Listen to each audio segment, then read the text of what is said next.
Man, let us return to this settlement we raided last year, for much plunder is to be made. Ah,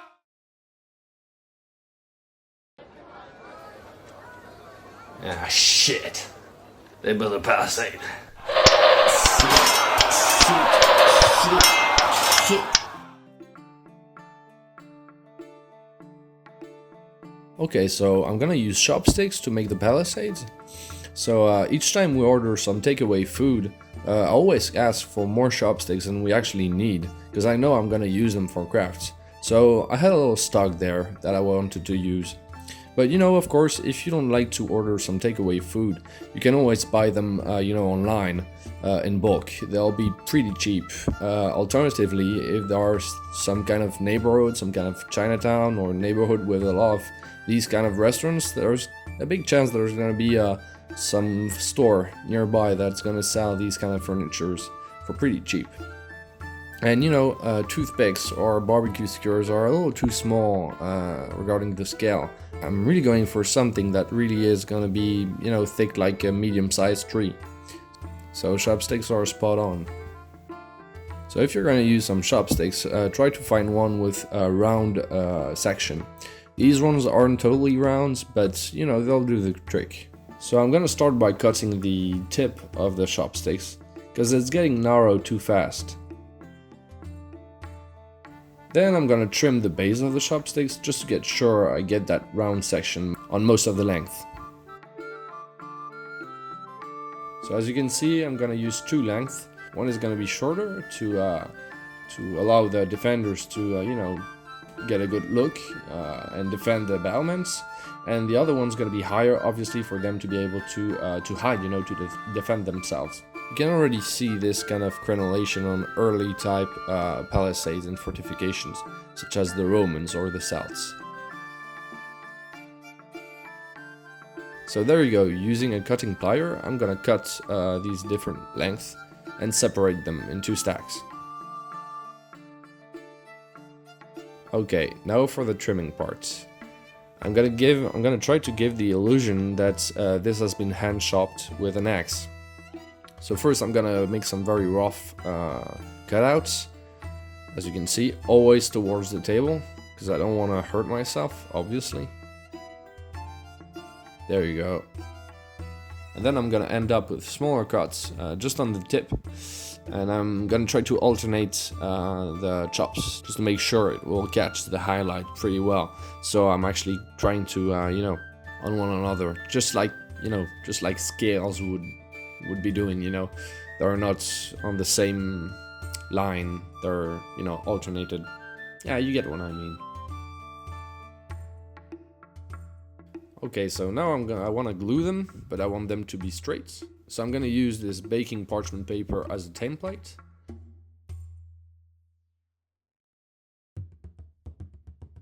And I'm gonna use some wood glue. So there you go, applying wood glue on the edges and connecting all the different parts of the palisade, all the different trunks. And as you can see, I'm alternating too high, too low, too high, too low.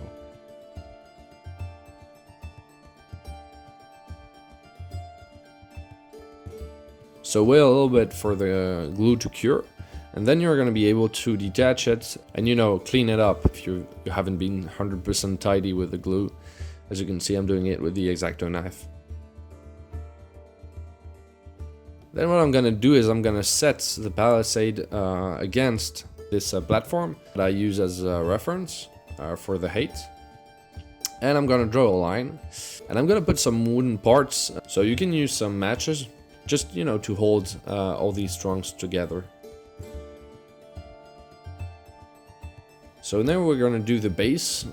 I'm going to use a thin cardboard base, and I'm going to glue the palisade on it. And I'm going to cut it, and I'm going to add some glue on the front just to make a bevel, to make an actual tiny slope. So I'm going to use some glue there. Later on we're going to be adding some stones there. And I'm using the nozzle of the glue gun to make an actual small slope. Just be tidy and be careful. Put some glue towards the fence, don't forget any spots. Trimming it a little bit.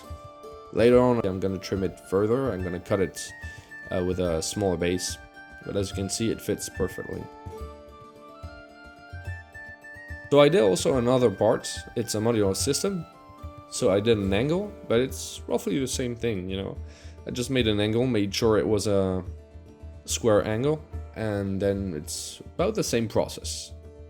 So now I'm using some Mod Podge just to put on sand, small stones, small pebbles, just to make a few interesting stones sit down at the base of the palisade.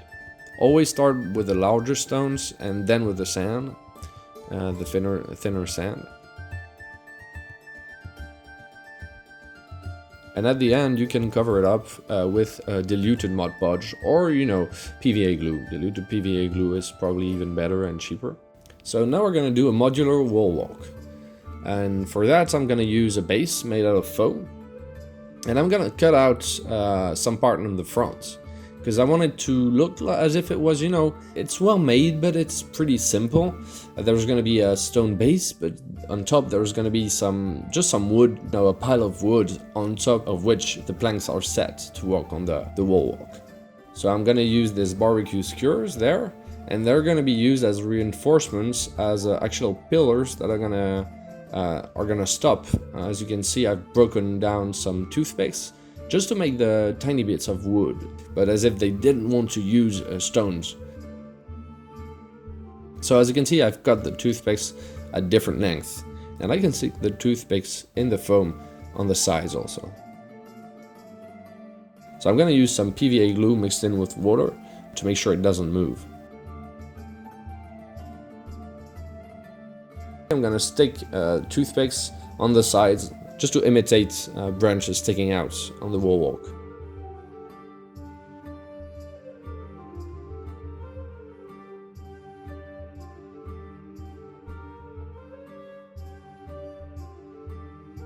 So as you can see, I've done the other side as well. I'm gonna trim a little more the wood pillars that are gonna be holding the wall walk. And I'm gonna be adding this beam on each side just to hold the wall walk correctly.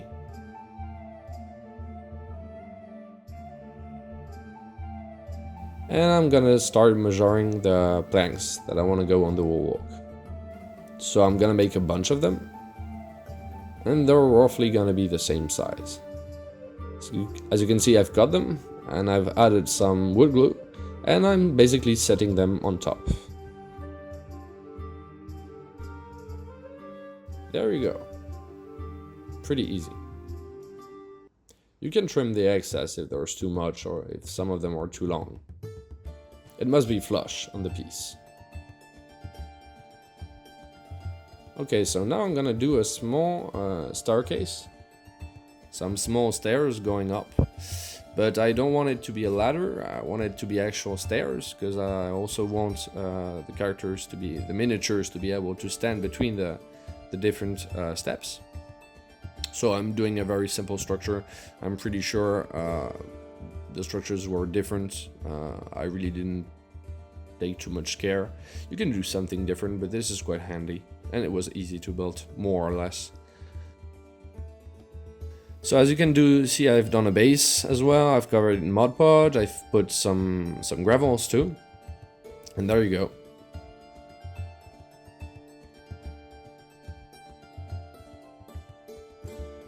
So now I'm going to engrave the foam to imitate a stone pattern, you know, on the wall. I'm very sorry, the camera was very overexposed. I messed up with some settings, and I didn't really see it until I saw the actual footage, so sorry about that. In any case, as you can see, I used the X-Acto knife to get this pattern on the wall. Then I use a ballpoint pen to enlarge the recesses. Then I rolled on a ball of aluminum foil to get an interesting rocky texture. And at the end what I did was put another coat of PVA glue, highly diluted, just to strengthen the build a little more.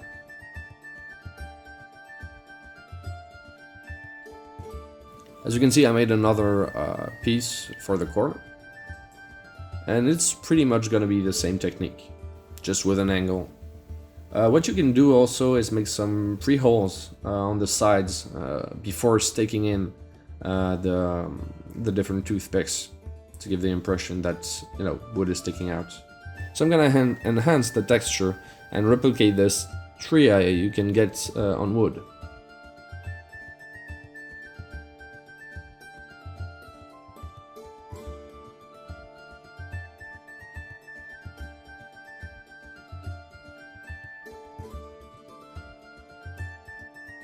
And then I'm just gonna bevel the edges of the planks. This will make sure they pop out a little more when I put on the highlights. I'm also gonna bevel the stair steps, because they obviously get, you know, weathered and used when you walk on them. Okay, time for base coats. So I'm gonna use some dark umber brown as a base. It looks a little clearer, a little lighter since it's mixed in with Mod Podge, but it actually darkens when it dries. So I'm just gonna put a coat over everything on all the pieces. It's gonna be pretty hard to get in the whole nooks and crannies, the little details, the little recesses, especially these toothpicks. So you gotta be extra careful. By the end, what you can do is dilute it with a little bit more water just to make sure you get to all the different recesses, because there's going to be a bunch of recesses in there. But there you go, it works. Then I'm going to mix in some burnt sienna, some bit of yellow and a lot of white, just to get a very lighter tone. So it's basically the same color than the base, but a lot brighter, you know. I'm gonna brush on the Palisade from the top down, just to get those nice details popping out. So of course I'm gonna do the same for the wall walk. I'm also gonna accentuate the edges of the planks, both the sides and the top of the planks. This will take a little time if you want to get them good details to pop out, but it's really worth it.